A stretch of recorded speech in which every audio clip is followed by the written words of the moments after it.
কি অবস্থা ভাই, ভালো আছেন? জি ভাই, ভালো আছি। আপনি কেমন আছেন? এই তো আমি অনেক ভালো আছি। ভাই আপনার সাথে অনেকদিন দেখা হয় না, ওই জন্য তো আপনাকে বললাম দেখা করার জন্য।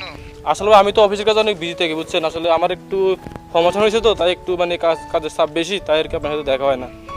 আচ্ছা সমস্যা না, আমি আজকে বিকেলে ফ্রি আছি তো, আপনি বিকেলে সোনামণি আসছিলেন, তারপর আপনার সাথে দেখা করবো আর কি, বুঝছেন? আচ্ছা ভাই, ঠিক আছে।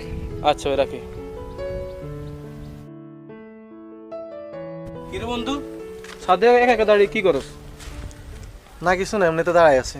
অবশ্যই কোনো একটা প্রবলেম আছে, আমাকে বল, সমস্যা নেই, বল। না কিছু না, এমনি। আর আমাকে বললে তোর মনটা আরো হালকা হবে, বল সমস্যা কি? সত্যি? হ্যাঁ বল, সমস্যা নেই। আসলে তুই তো জানিস হুম আমার অনেকগুলো মেয়ে ফ্রেন্ড আছে। হুম। শুনছি একজন নাকি বিয়ে ঠিক হয়ে গেছে। তো বিয়ে ঠিক হয়েছে, ভালো কথা, সমস্যা কি? না আসলে ওর বিয়ে ঠিক হওয়ার পর থেকে না হুম। আমার জানি কেমন জানি করতেছে, কেমন লাগছে আমার। আচ্ছা তুই যেহেতু আমার কাছে বলছিস, আমি তোর নিশ্চয়ই একটা সলিউশন দিব। আমি যেখানে যাই শুধু ওর কথাই মনে পড়ে। আচ্ছা শুন, তুই ওর নিয়ে পালিয়ে বিয়ে কর। ওই যে ওর নিয়ে পালিয়ে যেতাম তাহলে অনেক আগে চলে যেতে পারতাম। তো কেন গেলি না? যাই না আসলে, তুই তো জানোস হ্যাঁ। আমার আব্বা মারা গেছে আজকে অনেক বছর। আমার বড় আপু দুজন, ওনাদের শ্বশুর বাড়িতে বিয়ে দেওয়া হয়েছে অনেক আগে।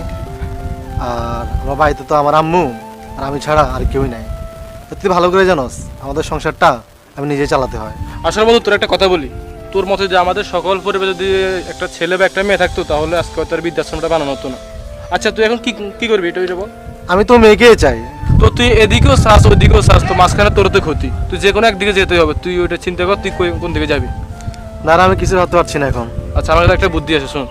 আমরা 7 দিনের জন্য কোনো এক জায়গা থেকে ঘুরে আসি, হয়তো এতে তোর মনটাও ভালো হবে আর এইসব চিন্তাও তোর মাথা থেকে যাবে। চল যাই, যাবি? না সমস্যা নেই, খরচ আমি দিব, চল। না খরচের কথা না, ঠিক আছে চল চল। যাই, দিকে যাই।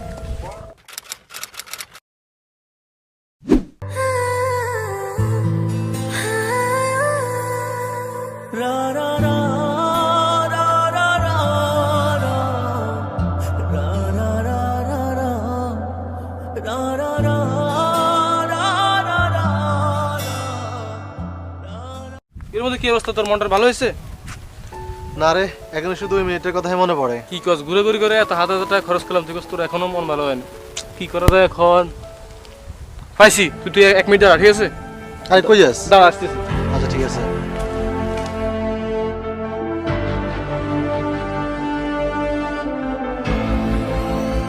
ও ধর, এটা কি? দেখ। এটা তো বিষ। হ্যাঁ, এটা আমি কি করব? খাবি এটা?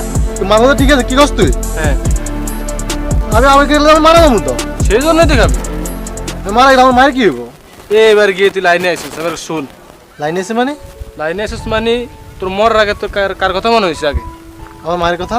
মরার আগে যেহেতু তোর মায়ের কথা প্রথমেই মনে হয়েছে, সেহেতু তোর বুঝেছে তোর এখন কি করা উচিত।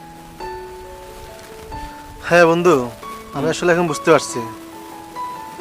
আমি আসলে প্রেম ভালোবাসা এগুলো সব আজ থেকে বাদ দিলাম। হ্যাঁ। আমি এখন শুধু আমার পরিবারের দিকে তাকামু, আমার পরিবার, আমার ফ্যামিলি, এখন আমার এগুলোই সব কিছু। যাক বন্ধু, তুই আমার চোখ দুইটা খুলে দিছস, তোকে অনেক ধন্যবাদ, অনেক ধন্যবাদ তোকে।